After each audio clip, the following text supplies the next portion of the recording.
نحمدہ و نصلی علی رسول الکریم اما بعد فاعوذ باللہ من الشیطان الرجیم بسم اللہ الرحمن الرحیم فاذکرونی اذکرکم واشکروا لی ولا تکفرون آمنت باللہ صدق اللہ مولانا العظیم وقال اللہ تبارک و تعالی فی شان حبیبہ بسم اللہ الرحمن الرحیم ان اللہ وملائکتہ یصلون علی النبی یا ایہا الذین آمنوا صلوا علیہ وسلموا تسلیما اللہم صلی علی سیدنا و مولانا محمد وعلی آلہ واصحابہ اجمعین۔ آپ سب احباب سے مل کر، ان کے ساتھ بیٹھ کر، ان کو دیکھ کر بہت خوشی، مسرت اور فرحت محسوس ہو رہی ہے۔ اس مصروفیت کے عالم میں اپنے ضروریات زندگی کو پورا کرنے کے لیے شب و روز محنت کی ضرورت ہوتی ہے۔ اس مصروفیت کے عالم میں ہم اور آپ سب نے مل کر کچھ ٹائم نکالا اور آپس میں مل بیٹھنے کے لیے تیار ہوئے۔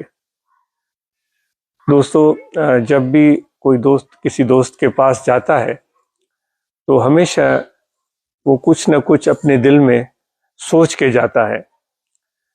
ہو سکتا ہے وہ کسی کام کی وجہ سے جا رہا ہو، کوئی مجبوری ہو، کوئی احتیاجی ہو جو اس کو دوست کے پاس لے کر جا رہی ہو۔ میں دوست کے پاس جاؤں گا، میری یہ مجبوری ہے، میری یہ ضرورت ہے، میری یہ تکلیف ہے، وہ میری مدد کرے گا۔ ہو سکتا ہے وہ اس دوست سے ملاقات کرنے کے لیے اس وجہ سے جا رہا ہو کہ اس دوست کے ساتھ اس کو واقعی محبت ہو، واقعی پیار ہو، تعلق ہو، ایسا بھی ہوتا ہے۔ تو جب کسی مجبوری کے عالم میں کسی دوست کے پاس کوئی آدمی جاتا ہے، کوئی دوست جاتا ہے، تو اس کا دل خوش کرنے کے لیے ہو سکتا ہے کوئی تحفہ لے کر جائے، جیسے کہ گلدستہ لے کر جائے، کوئی کھانے کی چیز لے کر جائے، کوئی کپڑے لے کر جائے، تاکہ اس کا دل تھوڑا نرم ہو، اس کی طرف متوجہ ہو، اس کی طرف مائل ہو، تو پھر وہ اپنی بپتا، اپنی مشکل، اپنی تکلیف بالکل آخر میں وہ اس کے سامنے رکھے کہ کیا وہ میری مدد کر سکتا ہے۔ یہ ایک ہم سب کا ایک یہ طریقہ ہوتا ہے جو اچھا ہے، اور دوست کو دوست کی مدد کرنی چاہیے۔ یہ حضور نبی کریم رؤوف رحیم صلی اللہ علیہ وآلہ وسلم کا ارشاد ہے کہ ایک دوست اپنے دوست کی مدد میں ہوتا ہے جب ایک دوست اپنے دوست کی مدد میں ہوتا ہے، واللہ فی عون العبد ما کان العبد فی عون اخیہ۔ جب ایک دوست اپنے دوست کی مدد میں ہوتا ہے تو اللہ تعالیٰ اس مدد کرنے والی کی مدد میں ہوتا ہے۔ تو یہ تو ایک ایسی اہم چیز ہے جس کو ہم کبھی بھی نظر انداز نہ کریں، اور یہ چیز ہمیں حضور نبی کریم رؤوف رحیم صلی اللہ علیہ وآلہ وسلم کی زندگی میں ملتی ہے۔ جو بھی دروازے پر آتا تھا، اپنا ہو یا پرایا ہو، تو جو بھی آپ کے گھر میں میسر ہوتا اس کو عطا فرماتے تھے۔ یہ ایک ایسی چیز ہے جو بالعموم ہم تقاریر میں اور واعظ میں ہر جگہ سنتے ہیں۔ تو یہ ایسی وصف ہے جو کہ ہمارے اندر بھی ہونی چاہیے۔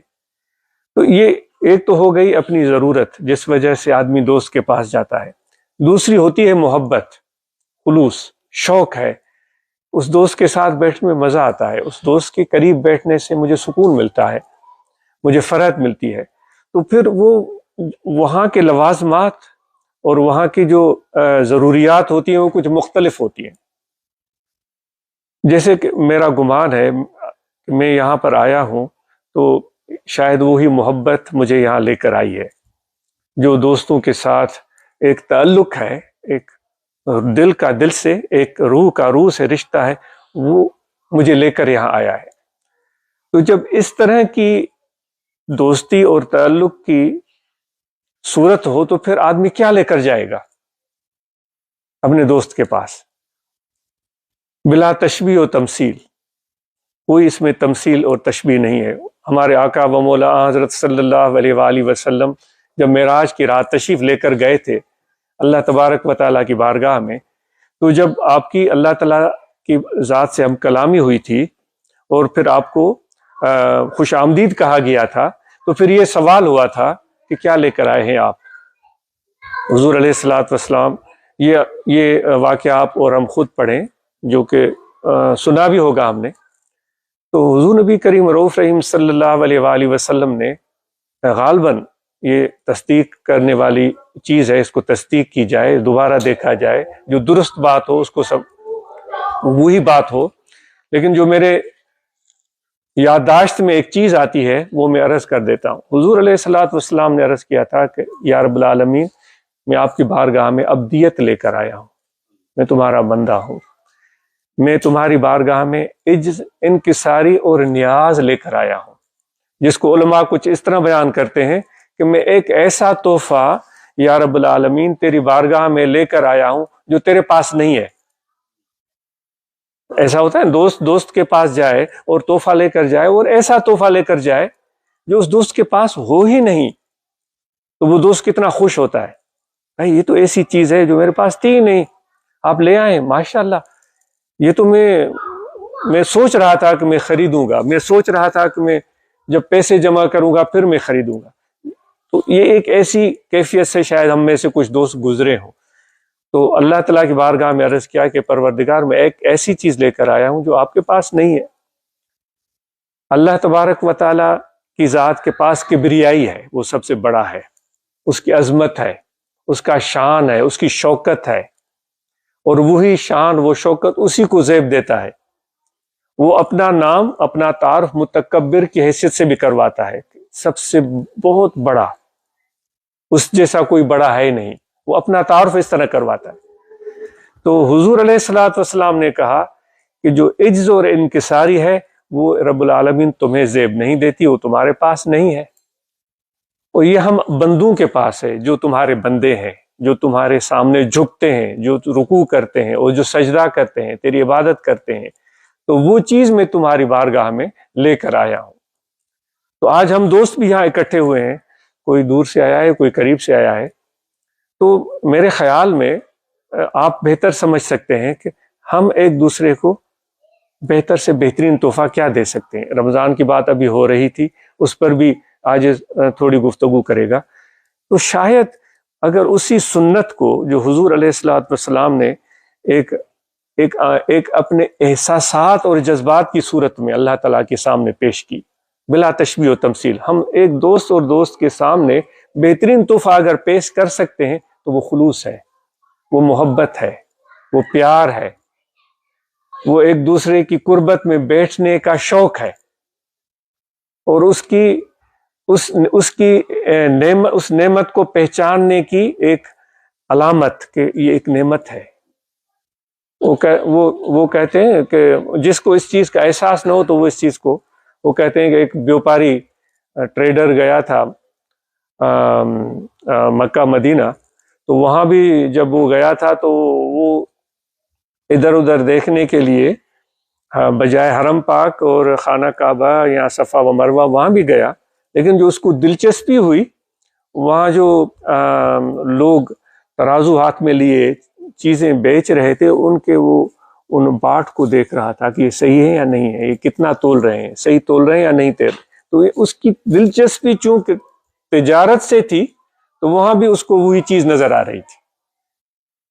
تو ہم اور آپ جب محبت کسی کو پیش کریں، اور اس کو اس محبت کی قدر ہونی چاہیے، ورنہ تو مثال ایسے ہو جاتی ہے جس طرح کہ مولانا جلال الدین رومی رحمۃ اللہ علیہ فرماتے ہیں کہ وہ ایک لکڑہارا تھا جو جنگل میں جا کر لکڑیاں کاٹتا تھا، وہ پورا دن لکڑیاں کاٹتا اور شام کو اکٹھے کرتا، اپنے گدھے کے اوپر لادتا اور پھر اس کو ہانکتا، اور ہانکتا ہوا وہ بازار میں چلا جاتا۔ اس وقت یہ جو بایو گیس ہے یا اس طرح کی کوئی سہولتیں نہیں ہوتی تھی، تو لوگ وہ ایندھن کی لکڑیاں وہاں سے خریدتے تھے، تو کبھی کوئی دکاندار اس سے لے لیتا، کبھی کوئی راہ گزر وہاں پر آنے جانے والا بندہ وہ اس سے لے لیتا، کبھی کوئی لے لیتا، تو اس طرح اس کا روزگار چلتا تھا۔ تو ایک مرتبہ لکڑیاں کاٹتے کاٹتے وہ کسی دور پہاڑ تک چلا گیا، اس پہاڑ تک چلتے چلتے گھومتے گھامتے لکڑیاں تو ملی، لیکن اس کو ایک چمکتا ہوا پتھر بھی ملا۔ تو رومی رحمۃ اللہ تعالیٰ علیہ فرماتے ہیں کہ وہ چمکتا ہوا پتھر اس کو خوبصورت لگا، اچھا لگا، تو اس نے کیا کیا کہ اس کو رسی میں باندھ کر اپنے گدھے کے گلے میں ڈال دیا، کیونکہ اس کی کل کائنات وہ گدھا تھا، وہ گدھے کے گلے میں وہ چمکتا ہوا خوبصورت پتھر ڈال دیا اور اس کے اوپر لکڑیاں رکھی اور بازار میں چلا گیا۔ اس دن کوئی اور نہیں ٹکرایا اس سے ٹکرایا کوئی جوہری، بازار سے گزر رہا ہے، جوہری جو کہ زیورات اور قیمتی پتھر، ڈائمنڈ، موتی، ہیرے، جواہر بیچتے ہیں، ان کو بولا جاتا ہے۔ تو اس نے اپنی دکان سے جب اس لکڑہارے کو دیکھا، اس کے گدے کو دیکھا، اس کے گردن میں ڈالے ہوئے رسی کو دیکھا، اس رسی میں بندھے ہوئے پتھر کو دیکھا، تو اس نے وہاں سے آواز لگائی، وہ لکڑہارے رکو۔ اس نے سمجھا کہ اس کو لکڑیاں چاہیے، وہ رک گیا۔ اس نے کہا کتنے میں دو گے؟ تو اس نے لکڑیاں سمجھی کہ لکڑیاں خرید رہا ہے 2 روپے میں، ایسے مثال کے طور پر عرض کرتے ہیں 2 روپے؟ میں لکڑیوں کی بات نہیں کر رہا ہوں، میں بات کر رہا ہوں جو تم نے پتھر اپنے گدھے کے گلے میں باندھا ہوا ہے، میں اس کی بات کر رہا ہوں۔ اس نے کہا یہ تو ایک پتھر ہے، مجھے کہیں ملا تھا تو میں نے اس کو گدھے کے گلے میں باندھ دیا ہے، مجھے اس کا کچھ پتہ نہیں ہے۔ جوہری کو خیال آیا کہ یہ انجان ہے، ناواقف ہے، لا علم ہے، تو میں اس کو بتا دوں۔ اس نے کہا کہ بھائی یہ جو پتھر تم نے دیکھا ہے یہ کوئی عام پتھر نہیں ہے، یہ یاقوت ہے، یہ لال ہے، یہ قیمتی ہے۔ اس نے کہا اچھا، مجھے تو اس کا پتہ نہیں ہے، تو کیا آپ کو یہ چاہیے؟ اس نے کہا مجھے چاہیے۔ تو اس کی قیمت بتاؤ کتنی؟ اس نے کہا مجھے تو اس کا پتہ نہیں ہے، آپ ہی بتائیں اس کی قیمت کیا ہوگی۔ تو جوہری اس کو کہنے لگا یہ جو میرا پورا دکان ہے، اس میں جتنے بھی جواہر ہیرے پڑے ہوئے ہیں، ان ہیروں اور جواہروں کے ساتھ یہ دکان میں تمہیں دے دیتا ہوں، یہ صرف یہ جو لال ہے نا یہ مجھے دے دو۔ تو کہنے کا مطلب یہ ہے کہ چونکہ اس کو شناس نہیں تھی اس لال کی، تو اس لال کی قدر اس نے یہ بنائی کہ گدھے کے گلے میں ڈال دیا تھا۔ تو محبت جب کسی کے لیے آدمی لے کر آئے اور اس کو محبت کی قدر نہ ہو، تو پھر اس کی مثال بھی اس لکڑہارے کی طرح بن جاتی ہے کہ اس کو کچھ علم نہیں تھا کہ وہ کیا دولت، کیا چیز میرے پاس لے کر آیا ہے۔ حضرت پیران پیر غوث اعظم شیخ عبد القادر جیلانی رضی اللہ تعالیٰ نے فرماتے ہیں جب تم میرے پاس آؤ تو خالی ہو کر آؤ، یعنی اپنے آپ کو، اپنے ہنر کو، اپنے علم کو، اپنے دنیا کو، اپنے معاشی مرتبے کو بالکل بھول کر آ جاؤ، کچھ بھی نہیں سمجھو اپنے آپ کو، اور جب آؤ تو محبت اور پیار اور عقیدت لے کر آؤ۔ پھر فرماتے ہیں کہ پھر میری محفل میں بیٹھو، اور میرے محفل میں اس طرح بیٹھو جس طرح ایک طالب العلم مدرسے میں استاد کے سامنے بیٹھتا ہے۔ پھر فرماتے ہیں کہ وَاصْبِرْ عَلَىٰ مَرَارَةِ دوائی، پھر میں جو کڑوی دوائی تمہیں پلاؤں گا نا، کڑوی دوائی، سخت الفاظ، تنبیہ اور ہدایت، اس دوائی کی کڑواہٹ پر تمہیں صبر کرنا پڑے گا۔ یہ نہیں کہ تم صرف میٹھی میٹھی باتیں سننے کے ہم شوقین ہوتے ہیں، بھائی تم مجھے میری تعریف کرو، میں آپ کی تعریف کر دیتا ہوں، بھائی ماشاءاللہ تم تو بڑے اچھے انسان ہو، میں اس کو بول دیتا ہوں تم بڑے اچھے۔ وہ فارسی میں کہتے ہیں من ترا غازی بگویم تو مرا قاضی بگو، میں تمہیں غازی پکارتا ہوں، تم مجھے قاضی بول دو، لوگ کہیں گے واہ بھائی یہ غازی ہے اور یہ قاضی ہے، ہم دونوں کی بات بن جائے گی۔ تو حضرت وہ پیران پیر فرماتے اس طرح نہیں، اپنے آپ کو بالکل ایک شاگرد کی طرح بنا کر اور خالی سلیٹ اور تختی کے ساتھ آؤ، تاکہ کچھ چیزیں تمہارے دل پر نقش کی جا سکیں۔ ورنہ تو وہ جو پانی کا گلاس بھرا ہوا ہو، اگر اس میں کوئی دودھ ڈالنا چاہے تو اس میں دودھ کیسے ڈال سکتا ہے؟ اس میں پہلے سے پانی موجود ہے، پانی گرانا پڑے گا۔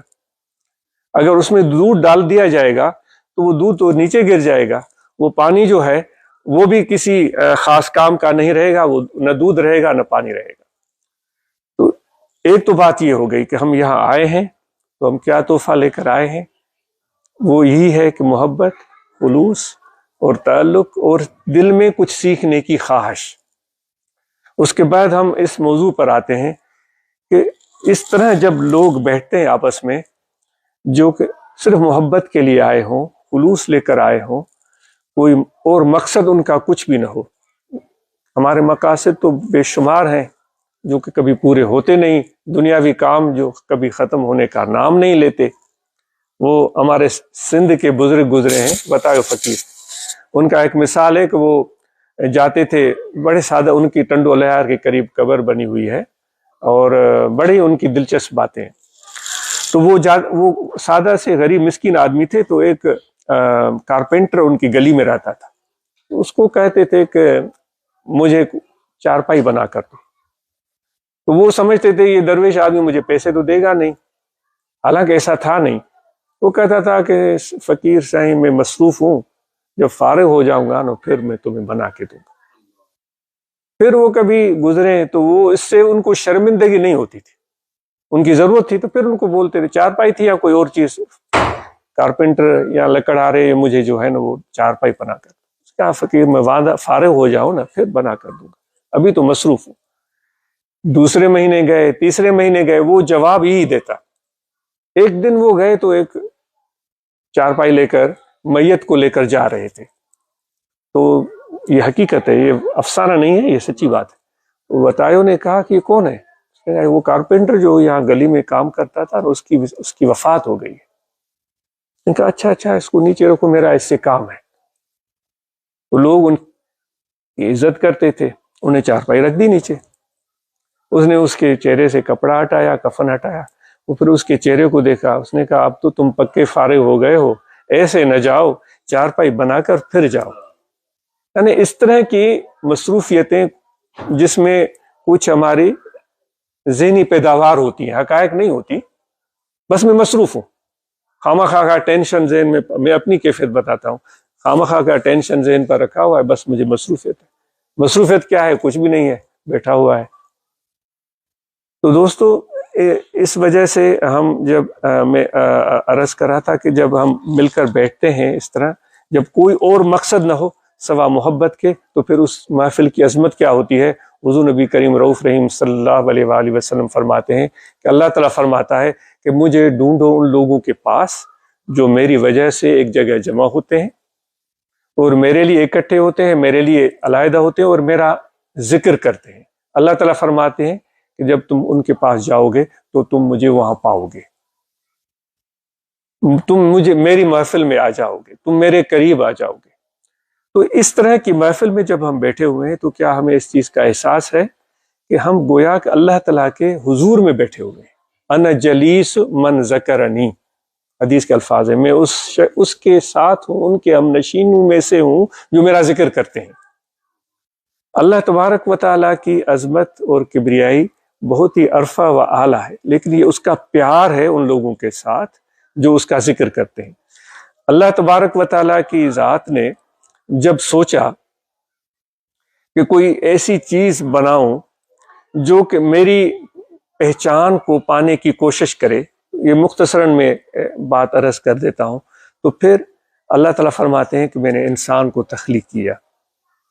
اور انسان کی تخلیق کس طرح ہوئی؟ جس طرح قرآن مجید میں اللہ تعالیٰ فرماتا ہے میں نے کن بولا ہو جا، تو وہ انسان کی تخلیق ہو گئی. اب وہ تخلیق جو اللہ تعالیٰ کے دو الفاظ، دو حرف کاف اور نون، کن، تو وہ وجود انسان کا بن گیا. اب یہ پورا جو وجود انسان کا ہے وہ اللہ تبارک و تعالیٰ کی توجہ کا محتاج ہے، اس کی عنایت کا محتاج ہے، اس کی مہربانیوں کا محتاج ہے. اس لیے وہ اپنا تعارف ہی یہ کرواتا ہے جو ہم ہر نماز میں پڑھتے ہیں. سب تعریفیں ہیں اس جہانوں کے پالن ہار کے لیے. رب العالمین کہتا ہے اس جہانوں کے پالن ہار کے لیے جو سب سے بڑا، سب سے مہربان اور بہت ہی زیادہ رحم کرنے والا ہے. وہ تعارف یعنی ہر نماز میں ہم دہراتے ہیں، لیکن ان الفاظ کی گہرائیوں میں ہم کتنا جاتے ہیں. وہ یہ بھی تو فرما سکتا تھا نا کہ جو بہت ہی غضبناک ہے، جو بہت زیادہ سختی کرتا ہے، پکڑتا ہے، جو سزا دیتا ہے. نہیں، بسم اللہ الرحمن الرحیم نماز ہم شروع کرتے ہیں، یہ اس کی معنی بھی یہی. پھر الحمدللہ رب العالمین، اس کی معنی بھی یہی، جو پالنہار بھی ہے، مہربان بھی ہے، بخشنے والا. یعنی کہ ہماری جو یہ زندگی ہے نا، وہ اللہ تبارک و تعالیٰ کے توجہ اور اس کی عنایت کی محتاج ہے ہر وقت. جب تک اس کا توجہ ہم پر قائم ہے، اور وہ دیکھو اس نے ایک انسانیت کی تخلیق تو فرما دی، اور پھر اس نے یہ انسان کو سمجھ بھی عطا کی کہ صحیح کیا ہے اور غلط کیا ہے، اور پھر اضافی طور پر اور زیادہ اپنے نبی بھیجے، پھر اپنی کتاب بھی عطا فرمائی قرآن مجید، اور اس کے بعد پھر اس نے آزاد چھوڑ دیا، اور پھر ہمارے عمل کا رد عمل بھی جائز قرار دے دیا۔ زمین کو کھودو، بیج ڈالو، یہ ہمارا عمل ہے نا، وہاں سے پودا نکل آئے گا۔ ہے تو پیدا کرنے والی ذات وہ، لیکن انسان کے عمل کو اس نے یہ طاقت اور یہ توفیق عطا فرما دی۔ اگر اس بیج کو زمین میں ڈالنے کے بجائے کلاڑی لے کر نکل جاؤ جنگل میں اور درختوں کو بے درے کاٹو، اس کا بھی رد عمل ہے، وہ درخت کٹ جائے گا، گر جائے گا، وہ سوکھ جائے گا۔ اگر اس درخت کو پانی دو، وہ انسان ہی رہتا ہے نا، پانی دو، وہ درخت کے جو پتے ہیں وہ سرسبز ہو جاتے ہیں، اس میں پھول اگتے ہیں، کسی میں پھل لگتے ہیں، کسی میں پھول لگتے ہیں۔ یہ انسان کے عمل کو اللہ تعالیٰ نے اپنی توفیق کے ذریعے اس کا ایک شکل اس کی بنا دی ہے۔ جو بھی ہم عمل کریں گے اس نے آزاد چھوڑ دیا ہے، جو بھی ہم کر رہے ہیں کرو، اور سمجھ اور فہم عطا کی، اور پھر بار بار فرمایا کہ عقل سے کام لو، سوچ سے کام لو، بے وقوفوں کی طرح زندگی مت گزارو۔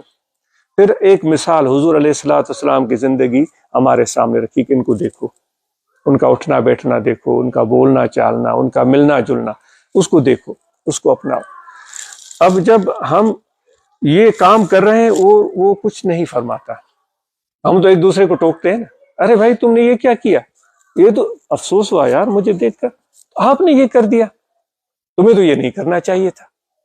ہمیں کتنا حق پہنچتا ہے کہ میں کسی کو ٹوکوں، اپنے بیٹے کو ٹوکوں، اپنے بھائی کو ٹوکوں، یہ خدا جانتا ہے، واللہ اعلم بالصواب، لیکن ہم ٹوکتے ہیں، بیٹے کو ٹوکتے ہیں، پڑوسی نے یہ کر دیا، اس نے وہ کر دیا، اس نے یہ کر دیا۔ ہم اس کے پالنہار نہیں ہیں، ہم اس کو پیدا کرنے والے نہیں ہیں، پیدا کرنے والا اللہ ہے، پالنہار وہ ہے، لیکن اس کا طریقہ کیا ہے؟ وہ خاموش ہے، وہ چپ ہے، وہ دیکھ رہا ہے، اور بے خبر بھی نہیں ہے، وہ بے خبر بھی نہیں ہے۔ ہم تو بے خبر ہیں نا، جب میری آنکھوں سے آپ اوجھل ہو جائیں گے پھر تو مجھے پتا نہیں آپ کیا کرتے ہیں، آپ کو پتا نہیں میں کیا کرتا ہوں، ہمیں کچھ علم نہیں ہوتا، ہم کر رہے ہوتے ہیں، ہم ایک دوسرے سے بے خبر ہوتے ہیں، لیکن وہ بے خبر نہیں ہے۔ وہ فرماتا ہے وَهُوَ مَعَكُمْ أَيْنَمَا كُنْتُمْ، وہ تم لوگوں کے ساتھ ہے، تم جہاں کہیں بھی ہو، تنہائی میں ہو تو بھی وہ دوسرا رب تمہارے ساتھ ہے، دو ہو تو تیسرا وہ رب اللہ تمہارے ساتھ ہے، چار ہو تو پانچواں وہ اللہ تمہارے ساتھ ہے، وہ دیکھ رہا ہے۔ لیکن خدا کی سنت کیا ہے؟ کوئی مداخلت نہیں، کوئی اس پر پکڑ دھکڑ نہیں ہے۔ جو بھی آدمی دیکھے ہزاروں ہیں گھوم رہے ہیں، کوئی کچھ کر رہا ہے، کوئی کچھ کر رہا ہے، کوئی کچھ خدا کا کہ یہ بڑا کارخانہ ہے چل رہا ہے۔ تو دوستو لیکن اس صحیح کر رہے ہیں یا غلط، لیکن وہ اپنے توجہ کو قائم رکھتا ہے اپنے بندوں پر، وہ رحمت والی توجہ، وہ مہربانی والی توجہ، وہ شفقت والی توجہ، وہ جو سعدی کہتا ہے دوستارا کجا کنی محروم کہ تو با دشمنا نظر داری، تو دوستوں کو کیسے محروم کر سکتا ہے؟ تو وہ ذات ہے کہ دشمنوں کو بھی دے دیتا ہے نا، جو اس کی ذات پر یقین نہیں کرتے ان کو بھی عطا فرماتا ہے۔ تو دوستو یہ خدا کی سنت سے ہمیں سیکھنے کی ضرورت ہے۔ حضور علیہ السلام کا جو طریقہ تھا، جو بھی آپ کے دروازے پر آتا ان پر مہربانی اور شفقت کی نظر فرماتے تھے اور ان کو عطا فرماتے تھے، اور رؤوف الرحیم تھے، معاف کرنے والے اور بخشنے والے تھے۔ تو یہ پھر رمضان شریف کا مہینہ آیا ہوا ہے، رمضان کے مہینے کا مفہوم یہ بتایا گیا ہے کہ تاکہ تم تقوی حاصل کر سکو، لعلکم تتقون۔ تو تقوی ایک بہت بڑا وسیع معنی اور مفہوم رکھتا ہے۔ تقوی کا تعلق جو ہے وہ دل سے ہوتا ہے، وہ لفظوں میں بیان نہیں کی جا سکتی۔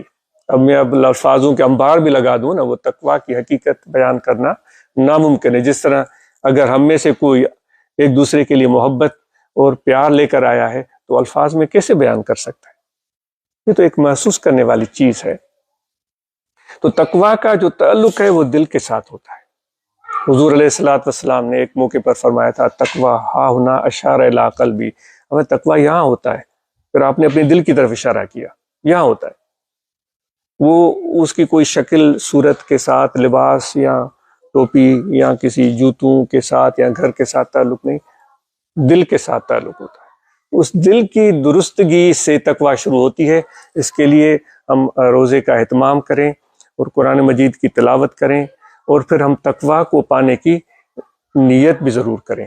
اور دل کی بات کی شروعات اللہ کے ذکر سے ہوتی ہے. اور ذکر کا طریقہ یہ ہے کہ توجہ دل میں رکھیں، کھڑے بیٹھے لیٹے سوئے جاگے، وضو ہو یا نہ ہو، زبان تالو کے ساتھ چسپان رہے، توجہ دل میں رہے کہ دل پکار رہا ہے اللہ اللہ اللہ اللہ اللہ. جو آیت کریمہ میں نے عرض کی تھی، اللہ تعالیٰ فرماتا ہے پس تم مجھے یاد کرو گے تو میں تمہیں یاد کروں گا.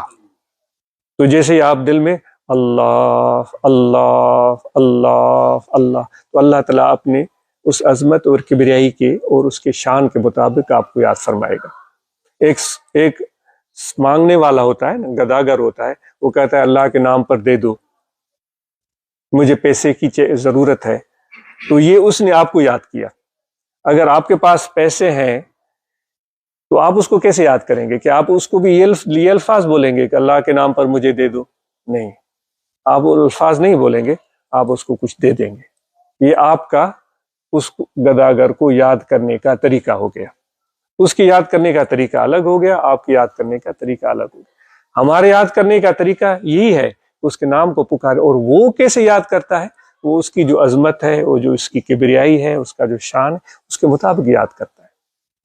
وہ اس طرح یاد کرتا ہے کہ جب ہم اس کی یاد میں مشغول ہو جاتے ہیں تو اپنے فرشتوں کے درمیان یاد فرماتا ہے، دیکھو وہ بندہ مجھے یاد کر رہا ہے. پھر وہ اپنے نبیوں کے درمیان آپ کو یا جو بھی اس کا ذکر کرتا ہے اس کو یاد کر، دیکھو وہ مجھے یاد کر رہا ہے.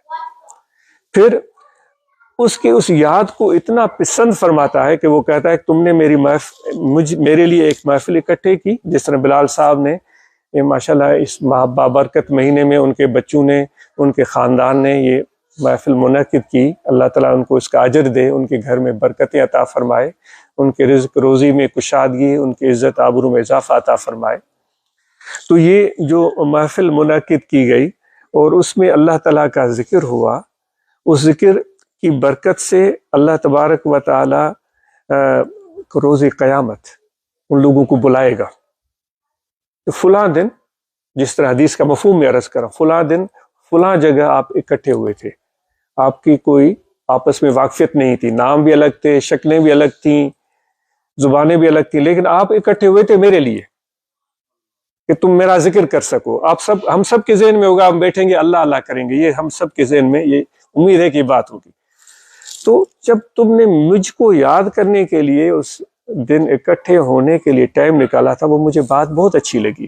اب محشر کا میدان ہے، سارے لوگ پریشان ہیں، گرمی کا عالم ہے، کوئی سایہ نہیں، سب لوگ چیخ و پکار مچا رہے ہیں کہ اس سے ہمیں نجات ملے. لیکن جو چند ایک لوگ تم ہو، 10 ہو 20 ہو 50 ہو 100 ہو، ادھر آ جاؤ، یہ میرے عرش کا سایہ ہے، یہ میرا سایہ ہے، میرے سایہ کے نیچے بیٹھ جاؤ. اور جب سارے لوگ اس تپش میں کھڑے ہوں گے تو یہ ذکر کرنے والے لوگ اللہ تعالیٰ کے سائے تلے سکون سے بیٹھے ہوئے ہوں گے. اس خدا کے سائے تلے جو بیٹھا ہو تو یہ تو ایسی جگہ ہے کہ جنت سے بھی بڑھ کر ہوگی. خدا کے سائے تلے، خدا کے عرش کے سائے تلے بیٹھا ہو تو وہ جنت سے بھی بڑھ کر ہوگی. تو آج ہم ذکر کریں گے تو انشاءاللہ ہمارا نام دعا تمنا کرتے ہیں کہ ہمیں بھی اللہ تعالیٰ یہ عظمت عطا کرے، یہ مہربانی کرے. تو زبان تالو کے ساتھ چسپان رہے، توجہ رہے کہ دل ذکر کر رہا ہے اللہ اللہ اللہ اللہ. یہ خفی ذکر ہے، یہ قلبی ذکر ہے، یہ دل سے ہوتا ہے، اس میں زبان کا تعلق نہیں، زبان کا واسطہ نہیں، یہ صرف سوچ سے ہوتا ہے. آپ دن رات کام کریں، کاروبار کریں، محنت کریں اور ضرور کریں. بلکہ طریقہ نقش بندی ہے جس سے ہمارا تعلق ہے، اس میں پہلی بات یہ کہی جاتی ہے کہ کام، ہاتھ کار کی طرف، پھر کہتے ہیں دل یار کی طرف. فارغ نہیں بیٹھنا ہے، کام کرنا ہے. اللہ تعالیٰ بھی یہ فرماتا ہے کہ میرے وہ خاص بندے وہ ہیں جن کو کاروبار زندگی میرے ذکر سے غافل نہیں بناتا. اور لوگ بھی ہیں لیکن ان کے لیے اللہ تعالیٰ فرماتا ہے یہ میرے خاص بندے ہیں جن کو کاروبار زندگی میری یاد سے غافل رجال اللہ تلیہم تجارت ولا بیع عن ذکر اللہ، میرے خاص بندے وہ ہیں جن کو دنیا کا کاروبار میرے ذکر سے غافل نہیں بناتا۔ تو وہ ذکر آپ کو دیا جا رہا ہے، توجہ رکھیں، اللہ اللہ اللہ اللہ۔ وضو ہو تب بھی، وضو نہ ہو تب بھی، کپڑے پاک ہوں اس وقت بھی، کپڑے ناپاک ہوں اس وقت بھی، جسم پاک ہو اس وقت بھی، اگر جسم پاک نہ ہو اس وقت بھی ذکر کریں، یہ خیال سے اللہ اللہ اللہ اللہ۔ تو انشاءاللہ یہ دل زندہ ذاکر و باخدا ہوگا۔ اور صحبت کریں، جب بھی موقع ملے بیٹھیں، اور ہم سب نماز کی پابندی کریں، 5 وقت پڑھیں، رمضان کے مہینے کے ہم روزے رکھیں۔